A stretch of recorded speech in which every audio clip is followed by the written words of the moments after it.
Hello and welcome दोस्तों, स्वागत है आपका हमारे यूट्यूब चैनल में। दोस्तों आज की इस वीडियो में हम शुरू करने जा रहे हैं बीए सिक्स्थ सेमेस्टर के पॉलिटिकल साइंस के लेक्चर्स की। यानी कि यहाँ पे आपको हर एक यूनिट वाइज जो है एक एक वीडियोस मिलती जाएंगी, जिससे कि आप अपनी पढ़ाई को और अच्छे तरीके से कर पाएंगे।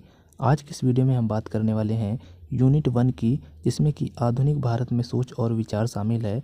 और इसमें हम आधुनिक राजनीतिक शास्त्र यानी कि जिन लोगों ने जो है समाज से जुड़े हुए क्षेत्रों में काम किया और समाज को जो है जो भी उनमें बुराइयां मौजूद थी उनको दूर करने के लिए कदम बढ़ाएं, उन सभी जो है विचारकों के बारे में हम पढ़ने वाले हैं। जैसे कि राजा राम मोहन राय, विवेकानंद, सर सैयद अहमद खान और पंडित रमाबाई और एजी मनाले हैं या कोई और हैं, इस नाम से कोई एक हैं, उनके बारे में जो है हम विस्तृत रूप से अध्ययन करने वाले हैं। तो ये जो है आप ये ना सोचें कि आपके इस यूनिवर्सिटी में है या नहीं है, किस यूनिवर्सिटी में है किस यूनिवर्सिटी में नहीं है। बात करें ये जो आधुनिक सामाजिक चिंतन कहें या फिर विचारक कहें या फिर भारत में सोच विचार या सुधार परंपरा को चालू करने वाले जो भी विचारक थे, उनके बारे में अध्ययन जो है ये लगभग हर यूनिवर्सिटीज़ के सिलेबस में एडेड है। हो सकता है आपके यूनिवर्सिटी में ये फर्स्ट पेपर हो सकता है किसी की यूनिवर्सिटी में ये सेकंड पेपर हो, लेकिन बीए सिक्स्थ सेमेस्टर में ये पढ़ना है तो पढ़ना है। तो चलिए शुरू करते हैं और देखते हैं हम पहले समाज सुधार परंपरा से जुड़े हुए राजा राम मोहन राय को, जिसमें हम लोग देख रहे हैं कि राजा राम मोहन राय के पहले हम लोग बैकग्राउंड जानेंगे कि राजा राम मोहन राय कौन थे, उनकी प्रारंभिक जीवन और शिक्षा, और उसके बाद उन्होंने समाज के लिए क्या क्या किया, ये सारी चीज़ें हम देखेंगे।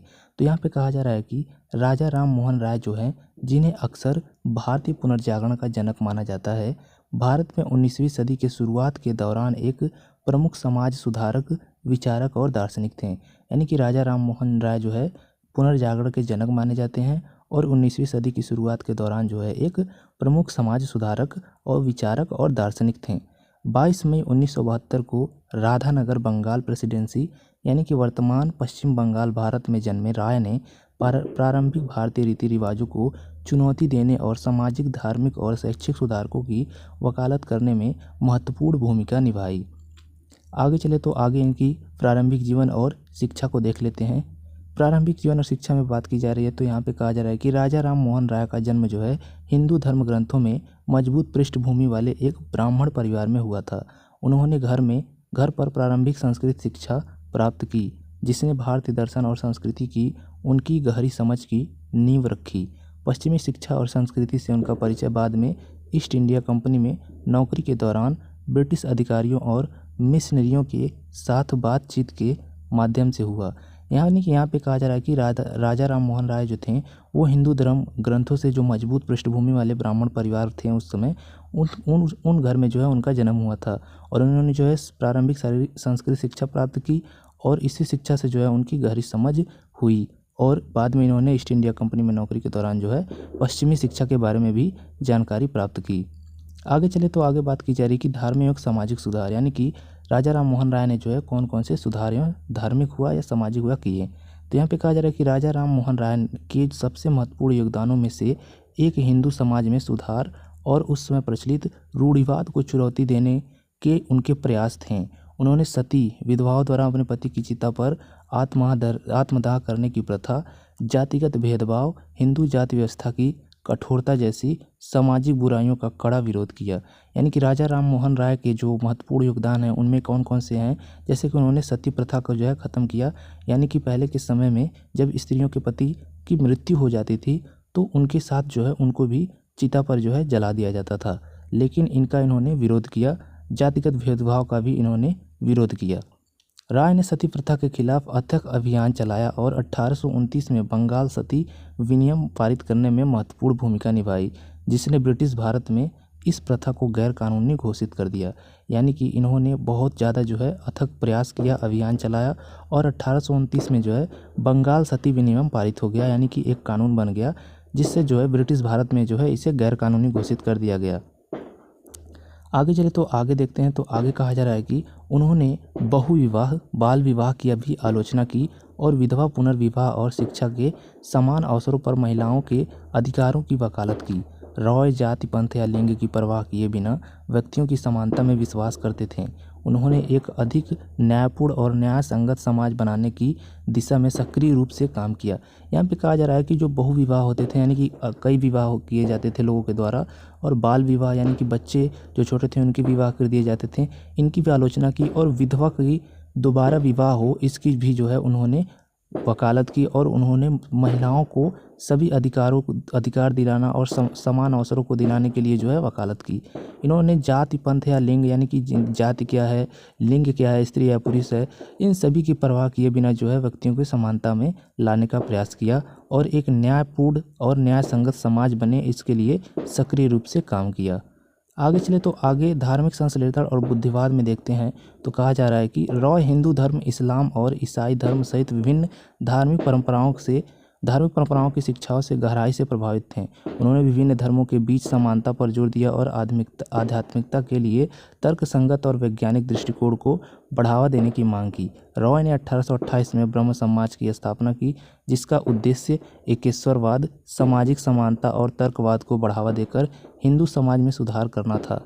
यानी कि यहाँ पे कहा जा रहा है कि 1829 में जो है ब्रह्म समाज की स्थापना इन्होंने की और इसका उद्देश्य था एक ईश्वर में विश्वास करना, सामाजिक समानता यानी कि सभी लोगों के बीच समानता होना और किसी भी बात को तर्क के माध्यम से साबित करना या सही ठहराना, हिंदू समाज में सुधार करना था।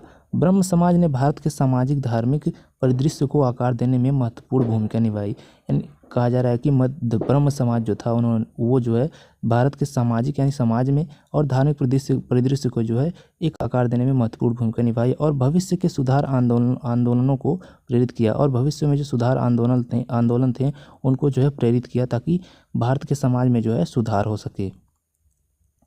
आगे चले तो आगे है शैक्षिक सुधार। अब तक हम लोगों ने धार्मिक सुधार वगैरह देखा, लेकिन यहाँ कहा जा रहा है कि शैक्षिक सुधार में क्या क्या राजा राममोहन राय ने किया।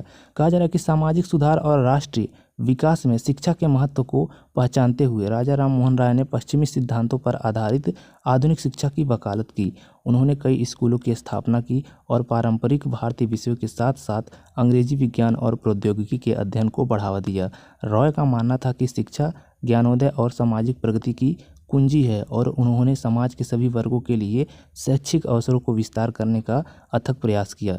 यानी कि रॉय जो थे वो चाहते थे कि सभी लोगों को जो है विज्ञान और प्रौद्योगिकी की अध्ययन को बढ़ावा मिले, यानी कि सभी लोग इसका अध्ययन कर पाएँ और सभी लोग जो है अपने ज्ञान को बढ़ा पाएँ। इसीलिए उन्होंने जो है समाज के सभी वर्गों के लिए शैक्षिक अवसरों का विस्तार करने के लिए जो है अथक प्रयास किया। आगे चले तो आगे है लास्ट में इनका परंपरा, यानी कि इन्होंने कैसे कैसे क्या किया, निष्कर्ष के माध्यम से हम देखेंगे यहाँ पे। तो यहाँ पे कहा जा रहा है कि राजा राममोहन राय जो है इनकी जो है विरासत गहन और दूरगामी है। यानी कि इनकी जो भी विरासत थी, यानी कि जो भी परंपरा थी, जो भी लेगेसी थी, ये बहुत ही गहन थी और बहुत ही दूर तक जाने वाली थी। सामाजिक, धार्मिक और शैक्षणिक सुधार के प्रति उनके अथक प्रयासों ने भारतीय पुनर्जागरण की नींव रखी। यानी कि भारत को पुनर्जागृत किया, किससे? अपने अथक प्रयासों से। शैक्षिक हुआ या फिर धार्मिक हुआ या फिर सामाजिक सुधार के प्रति उनके अथक प्रयास ने जो है भारत में पुनर्जागरण की नींव रखी। सुधारकों और राष्ट्रवादियों की आने वाली पीढ़ियों को प्रेरित किया। व्यक्तिगत अधिकारों, धार्मिक सहिष्णुता और सामाजिक न्याय के लिए उनकी वकालत समकालीन भारत में गूंजती रही, जो अधिक समावेशी और प्रगतिशील समाज की दिशा में प्रयास करने वालों के लिए मार्गदर्शक के रूप में काम करती रही। यानी कि इन्होंने क्या किया, समकालीन भारत में जो है उस समय धार्मिक सहिष्णुता हो और सामाजिक न्याय सबको मिले, व्यक्तिगत अधिकारों की बात हो, इन सब की वकालत की और इन सब से जो है एक मार्गदर्शक के रूप में काम कर रही है। ये सारे जो इनके प्रयास हैं वो समाज को आगे बढ़ाने के माध्यम से जो है काम कर रही है, यानी कि समाज को आगे ले जाने का श्रेय जो है इनको जाता है। आगे चले तो आगे कहा जा रहा है कि निष्कर्षता, यानी कि निष्कर्ष के रूप में देखा जाए तो कहा जा रहा है कि राजा राममोहन राय की सुधार परंपरा आलोचनात्मक सोच, सामाजिक न्याय और मानवता के प्रति प्रतिबद्धता का प्रतीक है। भारतीय समाज में उनके बहुमुखी योगदान ने देश के इतिहास पर एक अमिट छाप छोड़ी है और सकारात्मक परिवर्तन लाने में विचारों और सक्रियता की शक्ति के प्रमाण के रूप में काम किया है। यानी कि निष्कर्ष तक हम कह सकते हैं कि जो राजा राममोहन राय हैं उन्होंने भारतीय समाज में जो है एक बहुत ही बहुमुखी योगदान दिया, यानी कि बहुत ही अच्छा योगदान दिया और सकारात्मक परिवर्तन करने के लिए इन्होंने बहुत ही ज़्यादा अथक प्रयास किया। तो इस प्रकार से हम राजा राममोहन राय को जो है एक सुधार प्रवर्तक मानते हैं और इन्होंने जो है समाज में सुधार को स्टार्ट किया। ये सभी चीज़ें हम इसमें देखते हैं। तो यहाँ पे जो है राजा राममोहन राय के बारे में जो सारी चीज़ें थी वो ख़त्म होती हैं। आगे चलते हैं अगले विचार की तरफ, जो कि हैं सुधार परंपरा से एम.जी. रानाडे। एम.जी. रानाडे की बात करें तो इनका फुल नाम जो है महादेव गोविंद रानाडे है, जिन्हें अक्सर एम.जी. रानाडे के नाम से जाना जाता है। भारत में 19वीं शताब्दी के दौरान एक प्रमुख समाज सुधारक, विद्वान, न्यायविद और राजनीतिक विचारक थे। 18 जनवरी 1842 को महाराष्ट्र के निफाड़ में जन्मे रानाडे ने प्रगतिशील सुधारों की वकालत और शिक्षा, सामाजिक न्याय और राष्ट्रीय एकता को बढ़ावा देने के लिए अपने प्रयासों के माध्यम से भारत के सामाजिक, सांस्कृतिक और राजनीतिक परिवर्तन में महत्वपूर्ण भूमिका निभाई। यानी कि ये जो है 19वीं शताब्दी के दौरान जो है एक प्रमुख समाज सुधारक, विद्वान और न्यायविद और राजनीतिक विचारक थे 19वीं सदी के दौरान। 18 जनवरी 1842 को जो है इनका महाराष्ट्र के निफाड़ में जन्म हुआ था और इन्होंने प्रगतिशील सुधारों की वकालत और शिक्षा, सामाजिक न्याय और राष्ट्रीय एकता को बढ़ावा देने के लिए अपने प्रयासों के माध्यम से जो है सामाजिक, संस्कृति और राजनीतिक परिवर्तन में जो है महत्वपूर्ण भूमिका निभाई थी। आगे चले तो आगे देख लेते हैं इनकी प्रारंभिक जीवन और शिक्षा क्या है। तो यहाँ पे कहा जा रहा है कि एम.जी. रानाडे का जन्म संस्कृत साहित्य और शास्त्रीय शिक्षा में मजबूत पृष्ठभूमि वाले चित्पावन ब्राह्मण परिवार में हुआ था।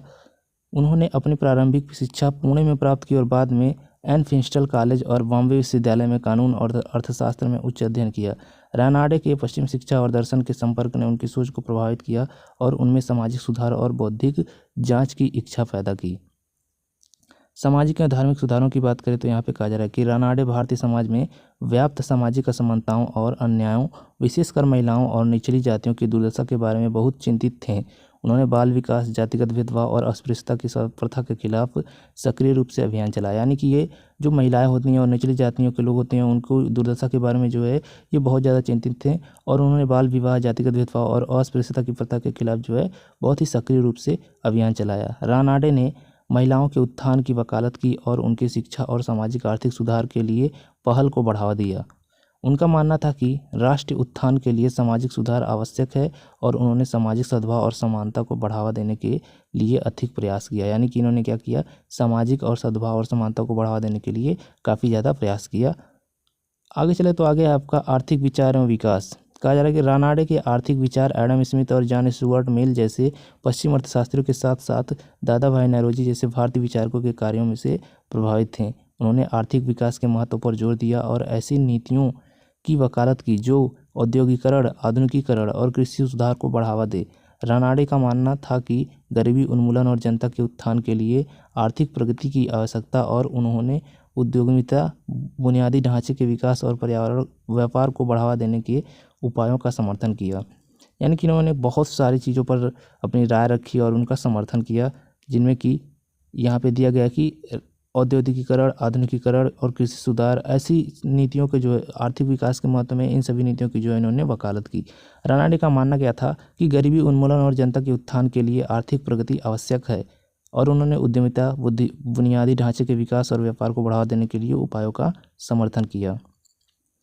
आगे बढ़े तो आगे दिया गया है कि शैक्षिक सुधार, यानी कि शैक्षिक सुधार इन्होंने क्या किया, तो शिक्षा की परिवर्तनकारी शक्ति को पहचानते हुए एम.जी. रानाडे शैक्षिक सुधार के कट्टर समर्थक थे। उन्होंने 1884 में डेक्कन एजुकेशन सोसाइटी की स्थापना में महत्वपूर्ण भूमिका निभाई, जिसका उद्देश्य वैज्ञानिक सिद्धांतों और आलोचनात्मक सोच पर आधारित आधुनिक शिक्षा को बढ़ावा देना था। रानाडे का मानना था कि शिक्षा जाति या पंथ की परवाह किए बिना समाज के सभी वर्गों के लिए सुलभ होनी चाहिए और उन्होंने महिलाओं और हाशियों पर रहने वाले समुदायों के लिए शिक्षा के अवसरों का विस्तार करने की दिशा में काम किया। यानी कि इन्होंने जो है शिक्षा के लेकर काफ़ी ज़्यादा काम किया और ये जो है इन्होंने 1884 में जो है डेक्कन एजुकेशन सोसाइटी की भी स्थापना की, जो कि काफ़ी महत्वपूर्ण थी, जिसका उद्देश्य वैज्ञानिक सिद्धांतों और आलोचनात्मक सोच पर आधारित आधुनिक शिक्षा को बढ़ावा देना था। आगे बढ़ें तो राजनीतिक विचार और राष्ट्रवाद के बीच में देखते हैं। रानाडे लोकतंत्र, संवैधानिकता और राष्ट्रीय एकता के सिद्धांतों में दृढ़ विश्वास रखते थे। उन्होंने राष्ट्र की नीति को आकार देने में राजनीतिक भागीदारी और नागरिक भागीदारी के महत्व पर जोर दिया। रानाडे ने प्रतिनिधि सरकार और संवैधानिक सुधार के विचार का समर्थन किया और ब्रिटिश साम्राज्य के ढांचे के भीतर भारत के लिए अधिक राजनीतिक स्वायत्तता और स्वशासन की वकालत की। उन्होंने राष्ट्रीय भावना को बढ़ावा देने और विविध पृष्ठभूमि वाले भारतीयों के बीच सामूहिक पहचान की भावना को बढ़ावा देने में महत्वपूर्ण भूमिका निभाई। यहाँ पे जो है रानाडे की बात की जा रही है तो कहा जा रहा है कि रानाडे ने जो है लोकतंत्र, संवैधानिक और राष्ट्रीय एकता के सिद्धांतों में दृढ़ विश्वास रखा। यानी कि ये जो है लोकतंत्र में, संविधान की एकता में और राष्ट्रीय एकता में जो है दृढ़ विश्वास रखते थे और इन्होंने जो है क्या किया, रानाडे ने प्रतिनिधि सरकार और संवैधानिक सुधार के विचार का समर्थन किया और ये जो है राजनीतिक भागीदारी और नागरिक भागीदारी के महत्व पर जोर देते थे। आगे कह रहे हैं कि ब्रिटिश साम्राज्य के ढांचे के भीतर भारत के लिए अधिक राजनीति, स्वायत्तता और स्वशासन की इन्होंने वकालत की और इन्होंने जो है राष्ट्रवादी भावना को बढ़ावा देने और विविध पृष्ठभूमि वाले भारतीयों के बीच सामूहिक पहचान की भावना को बढ़ावा देने में जो है महत्वपूर्ण भूमिका निभाई। तो ये थे इनके राजनीतिक विचार और राष्ट्रवाद। आगे चले परंपरा में देखें यानी कि इन्होंने क्या क्या किया अपनी पूरी लाइफ में। तो यहाँ पे कहा जा रहा है कि एमजी रानाडे की विरासत अस्थाई और बहुआयामी थी, यानी कि इन्होंने जो जो किया वो बहुत ही अस्थाई था और कई आयाम का था, यानी कि बहुआयामी था। सामाजिक न्याय, शैक्षिक सुधार और राष्ट्र विकास के प्रति उनकी प्रतिबद्धता ने उन सामाजिक और राजनीतिक आंदोलनों की नींव रखी जो आधुनिक भारत को आकार देंगे।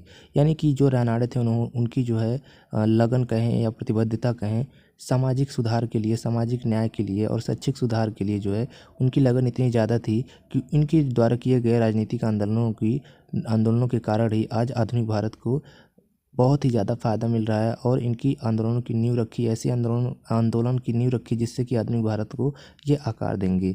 उनके विचार विद्वानों, कार्यकर्ताओं और नीति निर्माताओं की पीढ़ियों को प्रेरित करते रहेंगे।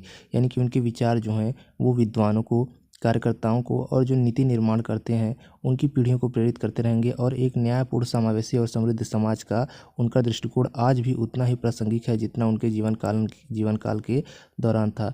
यानी कि उन्होंने अपने जीवन काल के दौरान जो है जिस प्रकार से न्यायपूर्ण व्यवस्था की बात की और समृद्ध समाज की बात की और उसके बारे में जो है ऐसा दृष्टिकोण रखा, वह आज के युग में भी उतना ही प्रासंगिक है, यानी कि उतना ही सटीक बैठता है जितना कि उनके समय में था। आगे बढ़े तो आगे कहा जा रहा है कि अंत में एमजी रानाडे की सुधार परंपरा सामाजिक प्रगति, बौद्धिक जांच और राष्ट्र नवीनीकरण के प्रति प्रतिबद्धता का प्रतीक है। यानी कि उनके लगन का प्रतीक है कि आज जो है समाज इतना प्रगति पर है और राष्ट्र का नवीनीकरण हो रहा है। भारतीय समाज में उनका योगदान और सामाजिक न्याय और मानवीय गरिमा के लिए उनकी वकालत समकालीन भारत में गूंजती रहती है। यानी कि उन्होंने जो भी वकालत या लड़ाई लड़ी भारत के समाज के न्याय के लिए, मानवीय गरिमा के लिए, वो आज भी जो है सभी जगह गूंजती रहती हैं और सभी लोग जो है समझते हैं। जो अधिक न्यायसंगत और दयालु भविष्य की दिशा में प्रयास करने वालों के लिए आशा और प्रेरणा की किरण के रूप में काम करती है। यानी कि इन्होंने जो है जिस प्रकार से मानवीय गरिमा हुई या फिर सामाजिक न्याय हुआ, इनके लिए लड़ाइयाँ लड़ी, वो आज भी जो है जो दयालु लोग हैं, जो सामाजिक न्याय और मानवीय गरिमा की बात करते हैं, उनके लिए लड़ाई लड़ते हैं, उनके लिए आशा और प्रेरणा की एक किरण है, यानी कि मोटिवेशन की तरह जो है ये हैं उनके जो भी फैसले थे या जो भी उनकी लड़ाइयाँ थीं। तो इस प्रकार से जो है एमजी रानाडे के बारे में हम लोगों ने पढ़ लिया। अब चलिए आगे बढ़ते हैं और देखते हैं सुधार परंपरा सर सैयद अहमद खान, यानी कि सुधारवादी में इनका भी नाम आता है, जिनमें इन्होंने समाज के लिए क्या क्या सुधार किए। चलिए इनको देखते हैं।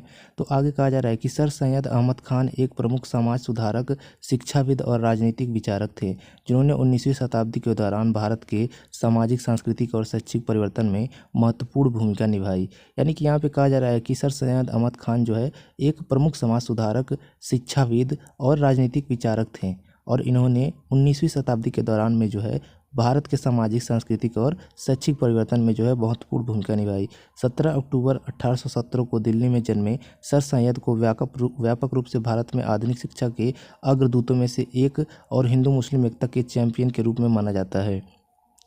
यानी सर सैयद अहमद खान ने जो है जिस प्रकार से हिंदू मुस्लिम की एकता की बात की, इससे पहले कोई और मुस्लिम जो है इस प्रकार से बात नहीं किया, इसीलिए इन्हें जो है हिंदू मुस्लिम एकता के चैंपियन के रूप में माना जाता है। और आधुनिक शिक्षा यानी कि जो मॉडर्न एजुकेशन है उसके अग्रदूतों में इनकी गिनती की जाती है, क्योंकि ये मॉडर्न एजुकेशन को जो है काफ़ी ज़्यादा सपोर्ट करते थे। आगे बढ़े तो आगे इनका प्रारंभिक जीवन और शिक्षा। तो सर सैयद अहमद खान का जन्म जो है मुगल कुलीन परिवार में हुआ था और उन्होंने पारंपरिक इस्लामी शिक्षा प्राप्त की थी। वह अरबी, फ़ारसी और इस्लामी धर्मशास्त्र में पारंगत थे। यानी कि उन्होंने जो है अरबी हुआ, फ़ारसी हुआ और इस्लाम का जो धर्म था इसमें बहुत ही ज़्यादा महारत हासिल कर ली, बहुत ही ज़्यादा पढ़ाई कर ली थी, जिसने उनकी बाद की बौद्धिक गतिविधियों की नींव रखी। और इसी सबकी पढ़ाई के बाद जो है आगे चलकर उनकी जो बौद्धिक गतिविधियाँ थीं, यानी कि जो जिन भी जगह वो हिस्सा लेते थे, जिन भी पार्ट में, वहाँ पर जो है उनकी नींव रखी। हालांकि सर सैयद पश्चिमी शिक्षा और ज्ञानोदय के विचारों से भी प्रभावित थे, यानी कि यहाँ पे कहा जा रहा है कि सर सैयद जो है जो पश्चिम देशों की शिक्षा थे और विचार थे उनसे भी प्रभावित थे और उनको भी समझते थे, जिसका सामना उन्हें ब्रिटिश ईस्ट इंडिया कंपनी में अपने रोजगार के दौरान हुआ। इसका सामना जो है उन्होंने ब्रिटिश इंडिया कंपनी में जब काम करने के लगन में थे, यानी कि जब काम कर रहे थे उसी दौरान इसका अंदाज़ा उन्हें हुआ। आगे चले तो आगे है आपका सामाजिक एवं धार्मिक सुधार, यानी कि सामाजिक और धार्मिक सुधार में क्या योगदान है इनका। तो सर सैयद भारत में मुसलमानों के सामाजिक, आर्थिक और शैक्षणिक पिछड़ेपन को लेकर बहुत चिंतित थे। उनका मानना था कि आधुनिक शिक्षा की कमी और पश्चिम विचारों का संपर्क उनकी प्रगति में बड़ी बाधाएं थीं। इसे संबोधित करने के लिए सर सैयद ने मुस्लिम समुदाय के भीतर सामाजिक और धार्मिक सुधारों की वकालत की। यानी कि यहाँ पे कहा जा रहा है कि सर सैयद जो है भारत में मुसलमानों के सामाजिक, आर्थिक जो भी शैक्षिक पिछड़ापन था उसको लेकर बहुत चिंतित थे और वो चाहते थे कि मुस्लिम लोग भी जो है आगे बढ़ें और सामाजिक और आर्थिक रूप से जो है सक्षम हो सकें। उनका मानना था कि आधुनिक शिक्षा की कमी और पश्चिमी विचारों का संपर्क उनकी प्रगति में बड़ी बाधाएं थीं। यानी कि आधुनिक शिक्षा की कमी होने की वजह से और पश्चिमी विचारों का संपर्क ना होने से उनकी जो है शिक्षा, उनकी प्रगति में जो है काफ़ी बड़ी बाधा बन रही थी। इसे संबोधन करने के लिए सर सैयद ने जो है मुस्लिम समुदाय के भीतर सामाजिक और धार्मिक सुधारों की वकालत की। यानी कि इन्होंने सोचा कि जो मुस्लिम समाज है उसमें धार्मिक और सामाजिक सुधार हों, ये ना कि पुरानी रूढ़ियों के साथ चलते रहें, क्योंकि अगर वो मॉडर्न ज़माने की यानी कि आधुनिक ज़माने की सारी चीज़ों को नहीं समझेंगे, देखेंगे तो वो पिछड़े रह जाएंगे। उन्होंने तर्क संगतता, वैज्ञानिक जांच और आधुनिक ज्ञान के आलोक में इस्लामी धर्मशास्त्र की पुनर्व्यवस्था को बढ़ावा दिया। यानी कि उन्होंने जो है एक तर्क के माध्यम से, यानी कि लॉजिक के माध्यम से, वैज्ञानिक जांच के माध्यम से और आधुनिक ज्ञान के जो है आलोक कहें या परिप्रेक्ष्य के माध्यम से जो है इस्लामी धर्मशास्त्र की पुनर्व्याख्या को बढ़ावा दिया। यानी कि इस्लामी धर्मशास्त्र की जो है पुनर्व्याख्या की। आगे चलो तो शैक्षिक सुधार में इनका काफ़ी ज़्यादा नाम आता है, तो इसमें देख लेते हैं कि शैक्षिक सुधार में इन्होंने क्या क्या किया। शैक्षिक सुधार की बात की जाए तो सामाजिक उत्थान के साधन के रूप में शिक्षा के महत्व को पहचानते हुए सर सैयद ने 1875 में जो है अलीगढ़ में मोहम्मदम एंग्लो ओरिएंटल कॉलेज की स्थापना की, जो बाद में अलीगढ़ मुस्लिम विश्वविद्यालय AMU में विकसित हुआ। यानी कि इन्होंने जो है 1875 में अलीगढ़ में जो है मोहम्मदन एंग्लो ओरिएंटल कॉलेज की स्थापना की थी, जो आज के दिन में भी मौजूद है और इसको जो है अलीगढ़ मुस्लिम विश्वविद्यालय के नाम से जाना जाता है, क्योंकि ये विश्वविद्यालय जो है इनके द्वारा बनाया गया है, इसीलिए इनका जो है शैक्षिक सुधार में काफ़ी अच्छा योगदान माना जाता है। कॉलेज का उद्देश्य मुसलमानों को आधुनिक शिक्षा प्रदान करना और साथ ही राष्ट्रवाद और सामाजिक सुधार की भावना को बढ़ावा देना था। यानी कि ये जो अलीगढ़ मुस्लिम यूनिवर्सिटी है, इसका ये उद्देश्य था कि जो मुसलमान पिछड़े हुए थे उन्हें आधुनिक शिक्षा प्रदान की जाए, राष्ट्रवाद और सामाजिक सुधार को बढ़ावा दिया जाए। सर सैयद ने मुसलमानों को आधुनिक दुनिया में आगे बढ़ने के लिए आवश्यक कौशल से लैस करने के लिए इस्लामी अध्ययन के साथ साथ अंग्रेजी शिक्षा और पश्चिमी वैज्ञानिक ज्ञान के महत्व पर जोर दिया। यानी कि सर सैयद अहमद चाहते थे कि वो इस्लाम का अध्ययन तो करें, लेकिन उसके साथ ही साथ आधुनिक शिक्षा में आगे बढ़ने के लिए जो आवश्यक कौशल हैं, गुण हैं, उनको ज़रूर लें और इसके साथ वो अपनी इस्लाम की पढ़ाई करें। अंग्रेजी शिक्षा और पश्चिमी विज्ञान के ज्ञान पर जो है, पश्चिमी वैज्ञानिक ज्ञान के महत्व पर बहुत ज़्यादा जो है जोर दिया सर सैयद अहमद खान ने। आगे बढ़े तो आगे कहा जा रहा है कि हिंदू मुस्लिम एकता की वकालत। शैक्षणिक योगदान कहे या शैक्षणिक सुधार के बाद सबसे ज़्यादा इनका नाम आता है हिंदू मुस्लिम एकता को लेकर। यहाँ पे कहा जा रहा है कि सर सैयद का मानना था कि भारतीय उपमहाद्वीप की प्रगति और राजनीतिक सशक्तिकरण के लिए हिंदू मुस्लिम एकता आवश्यक है। उन्होंने सांप्रदायिकता और संप्रदायवाद का विरोध किया और दोनों समुदायों के बीच सद्भाव और सहयोग को बढ़ावा देने की दिशा में काम किया।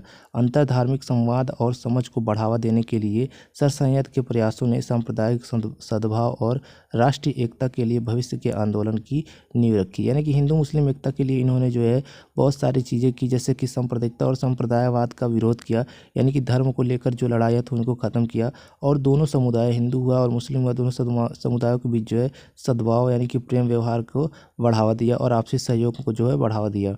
अंतर धार्मिक संवाद और समझ को बढ़ावा देने के लिए सर सैयद अहमद ने जो है तो सांप्रदायिक सद्भाव और राष्ट्रीय एकता के लिए विषय के आंदोलन की नींव रखी।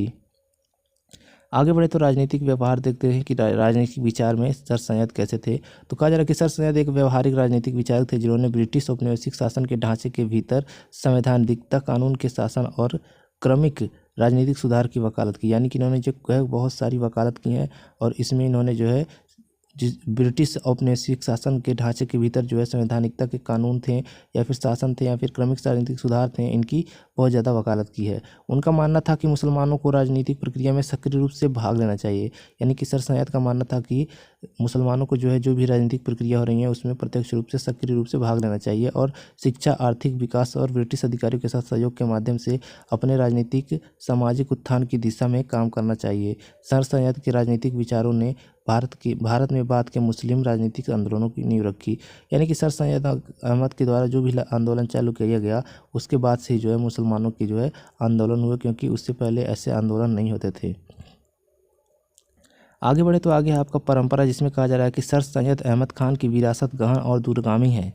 शिक्षा व सामाजिक सुधार और राजनीतिक विचार के क्षेत्र में उनके अग्रणी प्रयासों ने भारत में आधुनिक मुस्लिम पहचान के उद्भव के लिए आधार तैयार किया। एक प्रगतिशील, प्रबुद्ध और समावेशी समाज का उनका दृष्टिकोण भारत और उसके बाहर के विद्वानों, कार्यकर्ताओं और नीति निर्माताओं की पीढ़ियों को विकसित करता रहता है। शिक्षा, तर्कसंगतता और अंतर धार्मिक सद्भाव के प्रति सर सैयद की प्रतिबद्धता आज भी उतनी ही प्रासंगिक है जितनी उनके जीवन काल के दौरान थी, जो एक अधिक महत्वपूर्ण, न्यायपूर्ण और न्यायसंगत दुनिया की ओर दिशा में प्रयास करने वालों के लिए एक मार्गदर्शक के रूप में काम कर रही है। तो यहाँ पे कहा जा रहा है कि जो सर सैयद अहमद खान की जो परंपरा थी उनमें कहा जा रहा है कि इसमें विरासत गहन और दूरगामी थी इनकी परंपरा, और कहा जा रहा है कि शिक्षा, सामाजिक सुधार और राजनीतिक विचार के क्षेत्र में जो है उन्होंने बहुत ही ज़्यादा प्रयास किए। आगे बात करें तो आगे कहा जा रहा है एक प्रगतिशील, प्रबुद्ध और समावेशी समाज का उनका दृष्टिकोण भारत और उसके बाहर के विद्वानों, कार्यकर्ताओं और देशी निर्माताओं की पीढ़ियों को प्रेरित करना है। शिक्षा, तर्कसंगतता है और अंतर धार्मिक सद्भाव के प्रति सर सैयद की प्रतिबद्धता आज भी उतनी प्रासंगिक है, यानी कि जितनी पहले जो है उनकी प्रतिबद्धता थी, जितना पहले से वो नियम कायदे कानून में रहते थे उतने ही नियम कायदे कानून में आज भी वो रहते हैं जितनी उनके जीवन काल के दौरान थी, जो एक अधिक न्यायपूर्ण और न्यायसंगत दुनिया को दिशा में प्रयास करने वालों के लिए एकमात्र मार्गदर्शक के रूप में काम कर रही है। तो यहाँ पे हमारा हो जाता है सर सैयद अहमद खान का जो जीवनी है और उन्होंने क्या क्या किया, जो भी चीज़ें हैं। इसके आगे हम पढ़ेंगे स्वामी विवेकानंद को। तो चलिए देख लेते हैं सुधार परंपरा में स्वामी विवेकानंद जी को। बात करें स्वामी विवेकानंद जी की तो इनका जन्म जो है 12 जनवरी 1863 को नरेंद्र नाथ दत्त के रूप में हुआ। भारत की सुधार परंपरा में जो है विशेष रूप से आध्यात्मिकता, शिक्षा और सामाजिक सुधार के क्षेत्र में एक महान व्यक्ति थे। उनकी शिक्षाएं और आदर्श दुनिया भर में लाखों लोगों को प्रेरित करते हैं और भारतीय समाज और संस्कृति पर उनका प्रभाव गहरा है। तो यहाँ पे बात की जा रही है कि जो स्वामी विवेकानंद है उनका जन्म जो है 12 जनवरी 1863 को नरेंद्र नाथ दत्त के रूप में हुआ था, यानी कि उनके बचपन का नाम नरेंद्र नाथ दत्त था। और ये जो है आध्यात्मिकता, शिक्षा और सामाजिक सुधार के क्षेत्र में जो है एक महान व्यक्ति माने जाते हैं और इन्होंने बहुत ही जो है शिक्षाएं और आदर्श चीज़ें जो हैं दुनिया भर में लोगों के पास पहुंचाया और इनके शिक्षाएं और आदर्श से जो है लाखों लोग जो है प्रेरित होते हैं और भारतीय समाज और संस्कृति पर जो है इनका गहरा प्रभाव है। आगे बढ़े तो आगे इनके प्रारंभिक जीवन और आध्यात्मिक खोज की बात करते हैं। तो यहाँ पे कहा जा रहा है कि नरेंद्र नाथ दत्त का जन्म जो है कोलकाता में एक बंगाली परिवार में हुआ था। छोटी उम्र से ही उन्होंने कुशाग्र बुद्धि और प्रश्न पूछने वाले दिमाग का प्रदर्शन किया, यानी कि यह एक बंगाली परिवार में पैदा हुए थे और बहुत ही कम उम्र में जो है ये ऐसे प्रश्न पूछते थे जिससे इनके दिमाग का प्रदर्शन होता था, यानी कि लोगों को पता चलता था कि इनके पास जो है कितना अच्छा दिमाग है। उनकी आध्यात्मिक खोज उन्हें उस समय के प्रतिष्ठित रहस्यवादी श्री रामकृष्ण परमहंस की शिक्षाओं तक ले गई। उनकी जो आध्यात्मिक खोज थी, उनके जो सवाल थे, उनके प्रश्न जो पूछ रहे थे, उन सभी ने जो है मिला के उन्हें उनकी आध्यात्मिक खोज ने जो है एक प्रतिष्ठित यानी कि बहुत ही प्रसिद्ध जो है रहस्यवादी जिन्हें कहा जाता था रामकृष्ण परमहंस, जो कि उनके गुरु थे, उनके पास लेकर गई। श्री रामकृष्ण के मार्गदर्शन में नरेंद्र नाथ ने एक परिवर्तनकारी आध्यात्मिक यात्रा की। अनंततः उनके सबसे प्रमुख शिष्य बन गए और उनकी विरासत में मिली, यानी कि उन्होंने अपने गुरु की विरासत जो है उनको मिल गई, विवेकानंद जी को मिल गई, क्योंकि उन्होंने जो है अपने गुरु के मार्गदर्शन में एक परिवर्तनकारी आध्यात्मिक यात्रा की, जिससे कि उनका जो है नाम बहुत ही ज़्यादा फेमस हुआ और उनके जो विचार हैं पूरे दुनिया में फैले और उनके जो गुरु थे उनकी विरासत जो है इनको मिल गई। आगे बढ़े तो आगे देखते हैं तो वेदांत और सार्वभौमिकता का प्रचार, यानी कि इन्होंने वेदांत वगैरह का भी प्रचार किया। यही से सारी चीज़ें हमें पढ़नी भी हैं इसमें, क्योंकि जो स्वामी विवेकानंद थे उन्होंने क्या क्या किया यही देखना है, और समाज को कितना लाभ पहुंचाया, कौन कौन से प्रोसेस किए। तो उसमें है वेदांत और सार्वभौमिकता का प्रचार, यानी कि वेदांत और सार्वभौमिकता जो है उनका प्रचार प्रसार इन्होंने किया। कहा जा रहा है कि स्वामी विवेकानंद जो है संभवतः भारत और विदेश दोनों में वेदांत दर्शन और हिंदू आध्यात्मिकता को लोकप्रिय बनाने के लिए अपने प्रयासों के लिए जाने जाते हैं।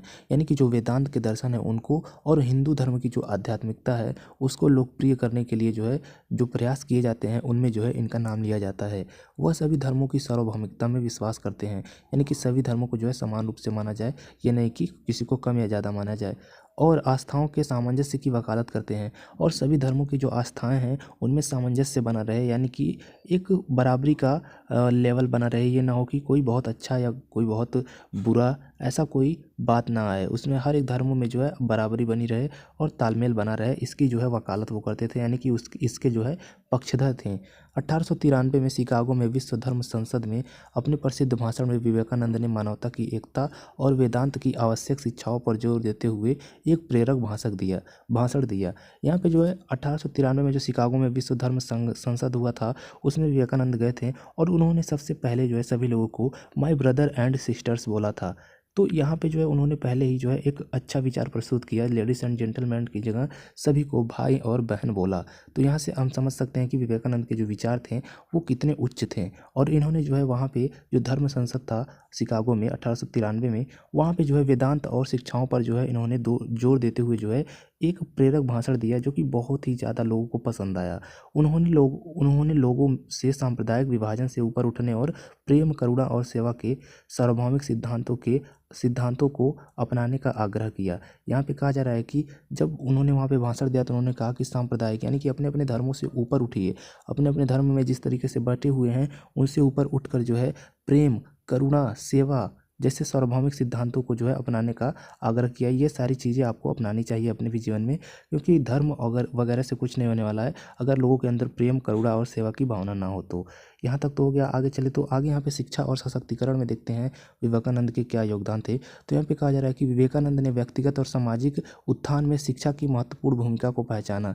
यानी कि स्वामी विवेकानंद ये मानते थे कि अगर व्यक्तिगत, यानी कि कोई एक इंसान है वो खुद अगर उत्थान अपना करना चाहता है, अच्छे पोजीशन पर जाना चाहता है, अच्छे समाज में रहना चाहता है, अच्छा व्यक्तित्व बनाना चाहता है, तो उसके लिए जो है उसे शिक्षा की ज़रूरत होगी, शिक्षा की एक महत्वपूर्ण भूमिका होगी। और समाज के लिए यही सेम चीज़ लागू होती है कि एक समाज के लिए भी शिक्षा की ज़रूरत होगी अगर उसे एक अच्छा समाज बनना है। तो उसे जो है विवेकानंद ने पहचाना।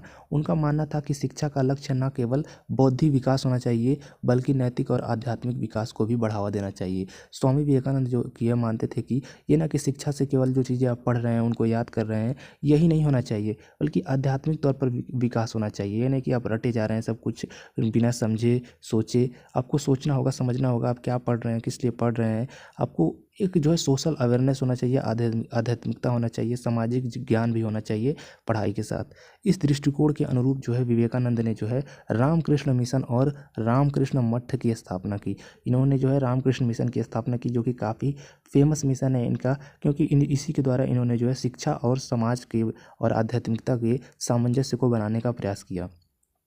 इस स्थापना में कहा जा रहा है कि जो वंचितों को शिक्षा, यानी कि रामकृष्ण मिशन और रामकृष्ण वंश मठ जो है वंचितों को शिक्षा, यानी कि जो शिक्षा नहीं प्राप्त कर सकते हैं उनको शिक्षा मिले, स्वास्थ्य देखभाल हो और मानवीय सहायता प्राप्त करने के लिए समर्पित संस्थान थे। इनके ये दोनों संस्थान जो है यही सारा काम करते थे कि जो वंचित हैं उनको शिक्षा मिले, स्वास्थ्य देखभाल हो और मानवीय सहायता मिले। उन्होंने शैक्षिक प्रक्रिया में आत्मनिर्भरता, यानी कि जो शैक्षिक प्रक्रिया होती है, पढ़ाई की प्रक्रिया होती है, उसमें आत्मनिर्भरता, आत्म अनुशासन और चरित्र निर्माण के महत्व पर जोर दिया। तो ये सारी चीज़ों पे उन्होंने जोर दिया। कौन कौन सी चीज़ें हैं शैक्षिक प्रक्रिया में, कौन कौन सी चीज़ें हैं, तो आत्मनिर्भरता है, आत्म अनुशासन है और चरित्र निर्माण के महत्व है, इन पर जो है उन्होंने जोर दिया। आगे बढ़े तो इनके समाज सुधार एवं सेवा के बारे में देखते हैं कि समाज सुधार और सेवा में क्या क्या चीज़ें दी गई हैं। तो यहाँ पे कहा जा रहा है कि स्वामी विवेकानंद जो है भारतीय समाज में व्याप्त सामाजिक असमानताओं और अन्यायों को लेकर बहुत चिंतित थे।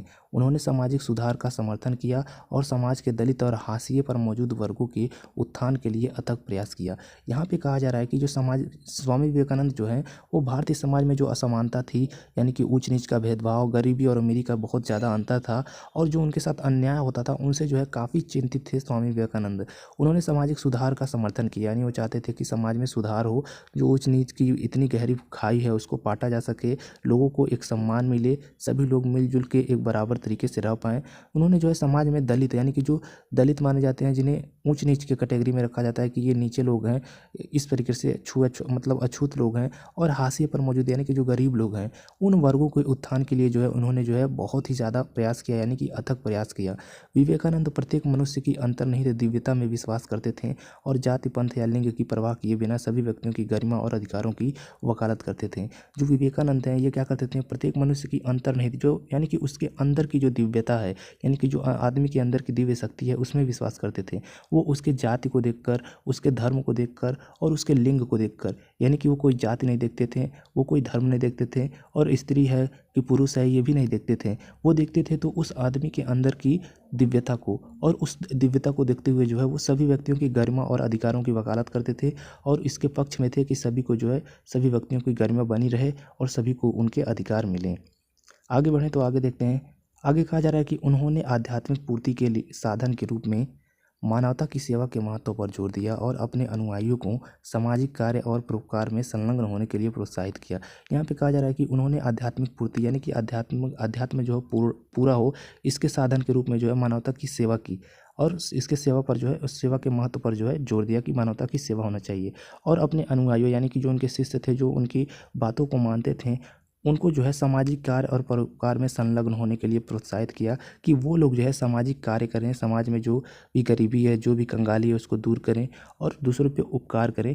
ऐसा जो है परोपकार करने के लिए उन्होंने जो है प्रोत्साहित किया, यानी कि उन्हें जो है आगे बढ़ाया ये सारे काम करने के लिए। आगे बढ़े तो स्वामी विवेकानंद को जो है एक बहुत ही अच्छा राष्ट्रभक्त और राष्ट्रवादी और देशभक्त भी माना जाता है। तो इसमें देख लेते हैं कि उन्होंने राष्ट्रवाद और देशभक्ति में क्या क्या चीज़ें किया।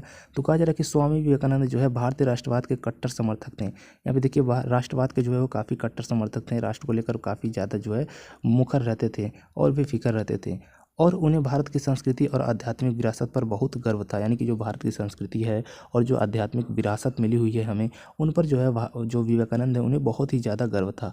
उनका मानना था कि आध्यात्मिक नेता और ज्ञानोदय के प्रकाश स्तंभ के रूप में भारत की विश्व में अद्वितीय भूमिका है।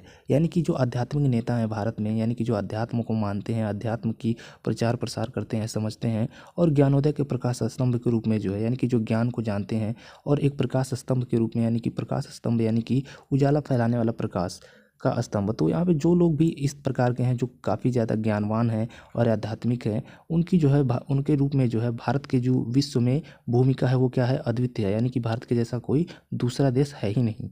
विवेकानंद ने अपने साथी देशवासियों से अपनी विरासत पर गर्व करने और भारत के उत्थान और पुनर्जन्म की दिशा में काम करने का आग्रह किया। भारत को लेकर अभी भी लोगों के मन में ये रहता है भारत गरीब है, कमज़ोर है, जो कि स्वाभाविक है होना, क्योंकि यहाँ पे गरीबी और कमज़ोरी है। लेकिन इसके बावजूद जो है स्वामी विवेकानंद ने क्या कहा कि उन्हें जो है अपनी विरासत पर, जो भी उन्हें विरासत मिला है, वो भारत के देशवासियों को उन पर गर्व करना चाहिए और भारत में जो कमी रह गई है, जो गरीबी है, जो कंगाली है, उनको जो है दूर करने के लिए भारत का उत्थान और पुनर्जनन के लिए जो है के दिशा में काम करना चाहिए। यानी कि आपको देश के जो भी कमियां हैं उनको दूर करने के लिए काम करना चाहिए, ना कि हमेशा कमियां ही निकालनी चाहिए। उनकी शिक्षाओं ने स्वतंत्रता संग्राम के दौरान कई स्वतंत्रता सेनानियों और राष्ट्रवादियों को प्रेरित किया। यानी कि जो स्वामी विवेकानंद है, इनकी शिक्षा को पाकर जो है उस समय के जो स्वतंत्रता सेनानी थे और राष्ट्रवादी थे, वो और ज़्यादा जो है अपनी संस्कृति पे और अपने राष्ट्रवाद पर जो है गौरवान्वित महसूस करते थे और इसीलिए उन्होंने बहुत ज़्यादा और ज़्यादा काम किया और उनको प्रेरित किया। क्योंकि स्वामी विवेकानंद जो है इनकी बातों को सुनकर जो है जो राष्ट्रवादी थे और जो स्वतंत्रता सेनानी थे वो और ज़्यादा अपने कामों में लग जाते थे, क्योंकि उन्हें देश का जो है उत्थान करना था। आगे बढ़े तो इनकी परंपरा, यानी कि इनकी जो शॉर्ट में देख लेते हैं लास्ट में इन्होंने क्या क्या किया और ये कैसे थे। तो यहाँ पे कहा जा रहा है कि स्वामी विवेकानंद की विरासत गहन और अस्थाई है। यानी कि स्वामी विवेकानंद की जो विरासत है, जो मिली है उनकी विरासत, वो जो है गहन है, काफ़ी गहरी है और अस्थाई है, यानी कि उसे हिलाया डुलाया नहीं जा सकता है। उनकी शिक्षाएं समय, संस्कृति और धर्म की सीमाओं से परे हैं। उन्होंने जो शिक्षाएं दी और जो संस्कृति दी वो सभी क्या हैं, समय और संस्कृति और धर्म की सीमाओं से परे हैं उनकी शिक्षाएं, यानी कि उनकी शिक्षाएं इतनी अच्छी हैं कि उसको समय से नहीं बांधा जा सकता, किसी संस्कृति से नहीं जोड़ा जा सकता, किसी धर्म की सीमाओं में नहीं रखा जा सकता। दुनिया भर के लाखों लोगों को प्रेरित करती हैं, यानी कि उनकी जो शिक्षाएं हैं वो दुनिया भर के लाखों लोगों को प्रेरित करती हैं एक मानवता की राह पर जाने के लिए, एक अच्छा इंसान बनने के लिए। मानवता की एकता, शिक्षा और सेवा के महत्व और आध्यात्मिक अनुभूति की खोज पर विवेकानंद का जोर आज भी उतना ही प्रासंगिक है जितना उनके जीवन काल के दौरान था। यानी कि मानवता की एकता हो, यानी कि सभी मनुष्य जो है एकता में रहें, लोगों में मारपीट झगड़े ना हो, शिक्षा सबको मिले, सेवा किया जाए सबकी, आध्यात्मिक अनुभूति की खोज जो है उसको किया जाए। इस पर जो है विवेकानंद का जो जोर जो है तब था, वो जो है आज भी उतना ही प्रासंगिक है और उनके जीवन काल के दौरान भी उतना ही प्रासंगिक था जितना कि आज है। उन्हें एक दूरदर्शी नेता, यानी कि इन्हें एक दूरदर्शी नेता कहा जाता है, दयालु शिक्षक और भारत के कालातीत ज्ञान और आध्यात्मिक विरासत के सच्चे अवतार के रूप में याद किया जाता है। यानी कि वो एक बहुत ही दूरदृष्टि के नेता थे, बहुत दूर तक देखते थे और दयालु शिक्षक के थे। और उन्होंने जो है भारत के कालातीत ज्ञान और आध्यात्मिक विरासत के सच्चे अवतार, यानी कि जो भारत का कालातीत है और आध्यात्मिक विरासत है उसके जो है वो सच्चे अवतार के रूप में याद किए जाते हैं। तो ये था स्वामी विवेकानंद के बारे में कि स्वामी विवेकानंद ने क्या क्या किया, उनके परिचय से लेकर उनके लास्ट तक उन्होंने क्या क्या देश में योगदान दिया, क्या क्या किया। तो इसके बाद हम लोग चलते हैं अगली जो समाज सुधारक है, सुधार परंपरा से जुड़ी हुई पंडित रमाबाई के बारे में देखते हैं कि पंडित रमाबाई ने क्या क्या किया और इनके बारे में क्या क्या चीज़ें हैं। तो सुधार परंपरा में पंडित रमाबाई की बात की जाए तो पंडित रमाबाई जो है सरस्वती, यानी कि इनका नाम के आगे पंडित रमाबाई सरस्वती भी है, जिनका जन्म 23 अप्रैल 1858 को हुआ। 19वीं सदी के अंत और 20वीं सदी की शुरुआत में एक उल्लेखनीय भारतीय समाज सुधारक, शिक्षिका और महिलाओं के अधिकारों की चैंपियन थी। यानी कि महिलाओं के जो अधिकार हैं उनके लिए जो है ये सबसे ज़्यादा उस काल में लड़ी थी। उनका जीवन और कार्य सामाजिक मानदंडों को चुनौती देने, महिलाओं को सशक्त बनाने और सामाजिक न्याय और समानता की वकालत करने के लिए समर्पित था।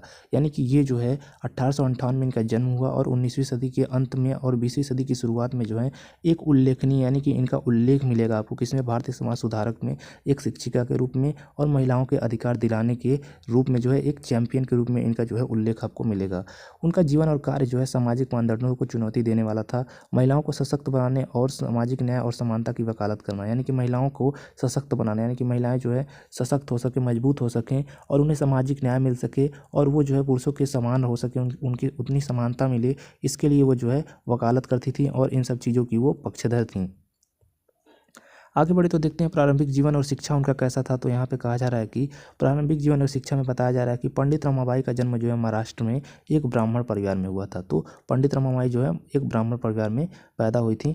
आगे बात करें तो शुरुआती प्रतिकूल परिस्थितियों का सामना करने के बावजूद, जिसमें कम उम्र में अपने माता पिता को खोना भी शामिल था, यानी कि शुरुआती प्रतिकूल प्रक्रिया, यानी कि उनके अनुकूल प्रक्रियाएं नहीं थी, वो जैसा करना चाहती थी वैसा नहीं हो रहा था, उसमें उनका ये भी शामिल है कि उनके कम उम्र में ही जो है उनके माता पिता जो है गुजर गए, उनको उन्होंने खो दिया।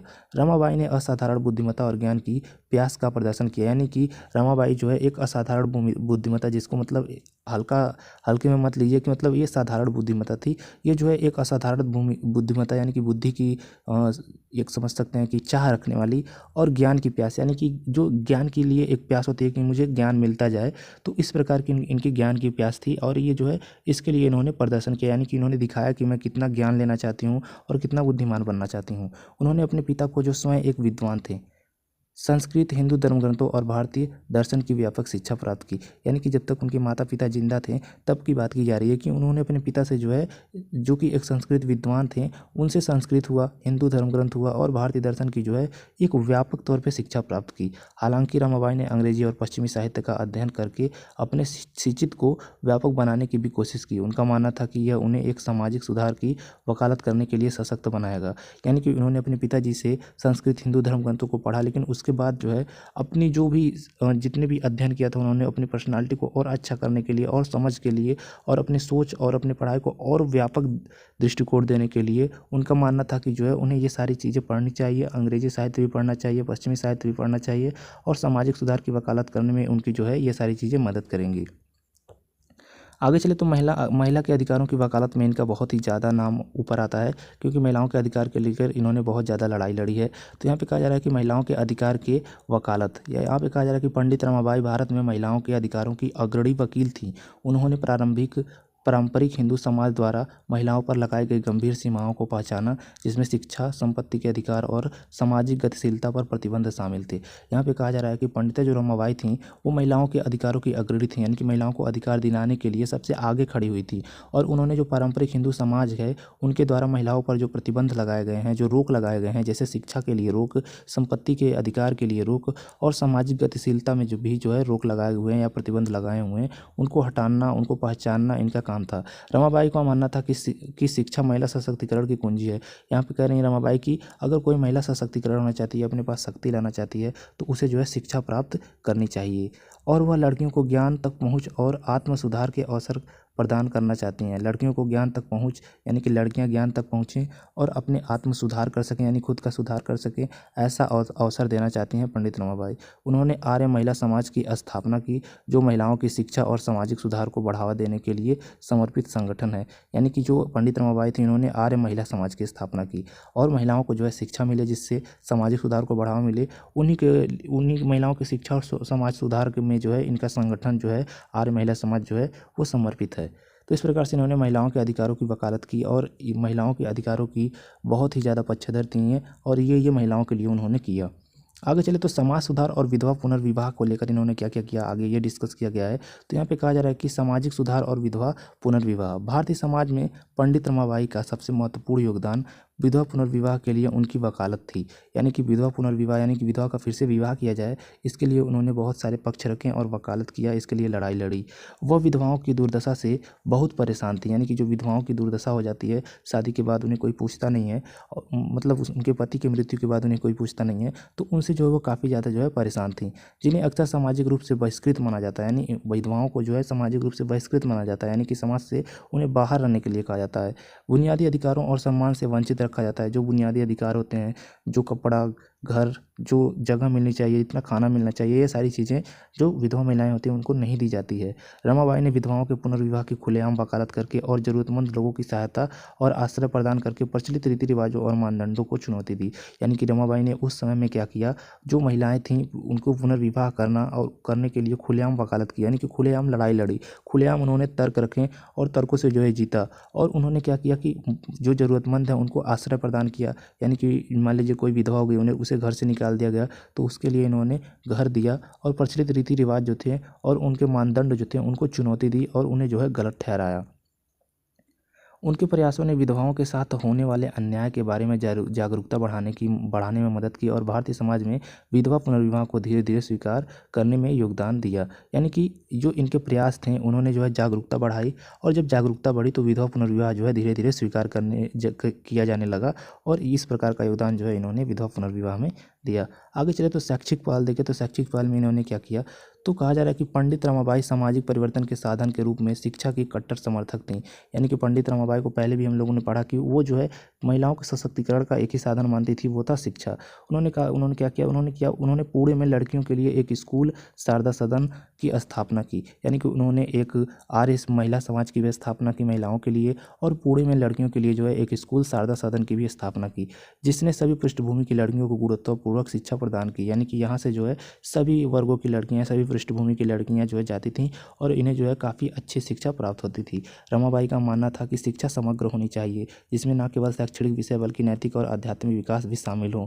उन्होंने शैक्षिक प्रक्रिया में आलोचनात्मक सोच, आत्मनिर्भरता और स्वतंत्र सोच के महत्व पर जोर दिया। तो यहाँ पे जो भी बड़े बड़े जो भी विचारक हैं, समाज सुधारक हैं, उनका मानना है कि जो शिक्षा होती है वो केवल पढ़ाई की शिक्षा नहीं होनी चाहिए, केवल बुक्स नहीं पढ़ना, बल्कि उसके साथ जो है नैतिक और आध्यात्मिक विकास भी होना चाहिए और इसके लिए नैतिक और आध्यात्मिक शिक्षा भी होना चाहिए। शैक्षिक प्रक्रिया में आलोचनात्मक सोच और आत्मनिर्भरता और स्वतंत्र सोच के महत्व पर जो है इन्होंने जोर दिया।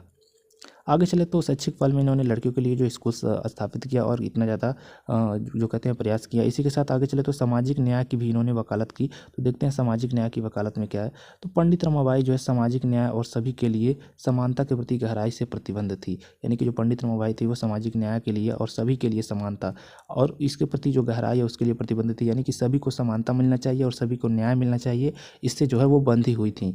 उन्होंने हाशिए पर रहने वाले समुदायों के अधिकारों की वकालत करते हुए जातिगत भेदभाव, गरीबी और शोषण के खिलाफ बात की। यानी कि जो पंडित रमाबाई हैं वो जो हाशिया यानी कि जो गरीब परिवार के लोग हैं उनके अधिकारों की वकालत की और उनके साथ जो जातिगत भेदभाव होता है, गरीबी और शोषण होता है, इसके खिलाफ जो है उन्होंने बात की।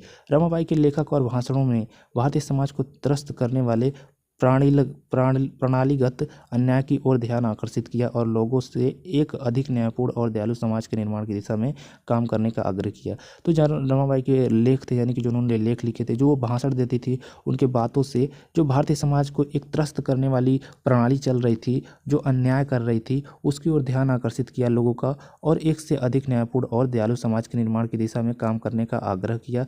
एक तरह से कह सकते हैं कि इन्होंने जो है आग्रह मतलब समझिए कि इन्होंने जो है रिक्वेस्ट किया, मदद मांगी कि लोग जो है दयालु हो जाएं और न्यायपूर्ण हो जाएं। तो इससे जो है ध्यान आकर्षित हुआ और लोग जो है दयालु होने लगे और न्यायपूर्ण होने लगे। इस प्रकार से इन्होंने जो है सामाजिक न्याय की भी जो है वकालत की। जो गरीब है जो या फिर जो दलित लोग हैं या जातिगत भेदभाव से पीड़ित लोग हैं उनके लिए इन्होंने सामाजिक न्याय की वकालत की। आगे चले परंपराओं की बात करें तो इनकी परंपरा यानी कि इन्होंने पूरे लाइफ में क्या किया, ये सारी चीज़ें यहाँ पे हम देखेंगे। तो कहा जा रहा है कि परंपरा में पंडित रमाबाई की विरासत गहन और अस्थायी है। यानी कि इनकी जो विरासत है यानी कि जो इन्होंने पूरे लाइफ टाइम में किया ये काफ़ी गहरी है और अस्थायी है। महिलाओं के अधिकारों, सामाजिक सुधार और शिक्षा के लिए उनके अथक वकालत ने भारत में महिला आंदोलन की नींव रखी और कार्यकर्ताओं और सुधारकों की पीढ़ी को प्रेरित किया। यानी कि इन्होंने क्या किया कि जो समाज के सुधार के लिए और शिक्षा के लिए बहुत ही ज़्यादा लड़ाई लड़ी, इन्होंने वकालत की और महिला आंदोलन की जो है नींव रखी और कार्यकर्ताओं और सुधारकों की पीढ़ियों को प्रेरित किया। यानी कि इनके जो कार्यकर्ता था और सुधारक थे इनको जो है इन्होंने प्रेरित किया कि ये जो है आंदोलन को बढ़ाएं और सभी को जो है एक अच्छा जीवन दें। रमाबाई का साहस, करुणा और न्याय के प्रति प्रतिबद्धता एक अधिक न्याय संगत और समावेशी समाज की दिशा में प्रयास करने वालों के लिए आशा और प्रेरणा के किरण के रूप में काम करती थी। यानी कि जो रमाबाई का साहस था, जो उनकी करुणा थी, उनको देखकर जो है समाज के लोग जो है एक एक जो है अच्छी दिशा की तरफ बढ़ते थे और ये सारी उनकी जो मेहनत थी यानी कि जो उन्होंने वकालत जो करते थे और जो अच्छी अच्छी बातें बोलती थी उससे जो है उनको प्रेरणा मिलती थी कि वो भी जो है समाज सुधार की तरफ आगे बढ़ें। वह दुनिया भर में महिलाओं के लिए एक लचीलेपन और सशक्तिकरण का प्रतीक बनी हुई हैं। यानी कि महिलाओं के लिए एक अच्छा जो साधन है जो है महिलाओं को सशक्त कर सके, मजबूत कर सके, इसका जो है प्रतीक कौन है तो पंडित रमाबाई हैं, जो हमें सकारात्मक बदलाव लाने में शिक्षा और सक्रियता की परिवर्तनकारी शक्ति की याद दिलाती है। यानी कि पंडित रमाबाई ने पहले ही हम लोगों ने देखा कि पंडित रमाबाई जो है शिक्षा पे काफ़ी जोर देती थी। तो ये कह रहा है कि जो हमें सकारात्मक बदलाव लाने में यानी कि अगर हमें सकारात्मक बदलाव लाना है तो शिक्षा और सक्रियता की परिवर्तनकारी शक्ति को याद दिलाती हैं। यानी कि शिक्षा और परिवर्तनकारी शक्ति जो है जिसे जो है बहुत अच्छा पंडित रमाबाई ने माना, वो जो है सकारात्मक बदलाव लाने में जो है काफ़ी ज़्यादा योगदान करती थी। तो इस प्रकार से हम लोगों ने पंडित रमाबाई को भी देख लिया। तो यहाँ पे हम लोगों ने चारों जो है समाज सुधारकों को देख लिया। तो इन सभी समाज सुधारकों को जो है आपने पढ़ लिया होगा और समझ में आपको आ गया होगा कि आपको जो है इन समाज सुधारकों के बारे में आता है तो आपको कैसे पेपर में अपने आंसर्स वगैरह लिखने हैं और क्या क्या इन समाज सुधारकों ने किया है ये भी आप अच्छे तरीके से जान चुके हैं। तो उम्मीद करता हूँ यह वीडियो आपको अच्छी तरीके से समझ में आया होगा। तो मिलते हैं आपसे नेक्स्ट वीडियो में, तब तक के लिए आपका वीडियो देखने के लिए धन्यवाद।